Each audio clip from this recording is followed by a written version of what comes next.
సంతోషం, నువ్వు కాపాడుకో. కానీ ఆ పదవిలోకి వచ్చినోనికి సంతోషం ఉండాలి, కానీ ఏడిపోయిందిరా నాయన. రోజు రోజు మీరు చూడు, టీవీ పెడితే చాలు తిట్ల పురాణం తప్ప ఏముండదు.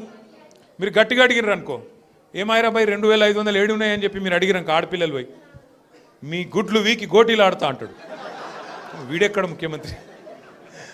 ముసలోళ్ళు పోయి ఏమాయిరా బై మరి 2000 పెన్షన్ 4000 ఎత్తానో 100 రోజులు అంటే నరికితివి ఏడవన్నావు తమ్మి అంటే నీ పేగులు తీసి మెడలు వేసుకుంటా అంటాడు.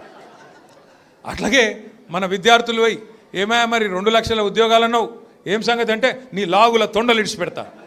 వీడేం ముఖ్యమంత్రి, వీందేం భాష, నాకు అర్థమే కాదు. అరే 2 ఏళ్ళకి వెళ్ళి ఏం చేసినవారు అయ్యా నువ్వు అంటే లాగుల తొండలు ఇడుస్తా, మెడల బేగులేసుకుంటా, గుడ్లు వీకి గోటీలాడతా, నీ అమ్మ నీ అయ్యా గీదా భాష. మాకు రాదా భాష? మాట్లాడమంటావా? హైదరాబాద్లో పెరిగినోని నేను. మాట్లాడమంటే ఉర్దూలా, హిందీలా, తెలుగులా, ఇంగ్లీష్లా పొల్లు తిట్టే తెలివి నాకు కూడా ఉంది. మాకు కూడా వస్తుంది భాష. హైదరాబాద్ గల్లీలలో పెరిగిన నేను. నువ్వేడో ఊరికెళ్ళి వచ్చినావు, సరే రా పర్వాలేదు, నీ అదృష్టం బాగుంది, ముఖ్యమంత్రి అయినావు, చేయి. రోజు ఏడుచుడు ఎందుకు? మేము ప్రతిపక్షంలో ఉన్నాం, నువ్వు అధికారంలో ఉన్నావు. ఇక అంటారు చూడదు సామెత, కనకపు సింహాసనం మీద శునకం కూర్చోబెట్టినట్టు నిన్ను ఆడ కూర్చోబెట్టిన పాపానికి రోజు అరసుడే. రోజు అరిసి నిన్న మొన్న కొడంగల్లో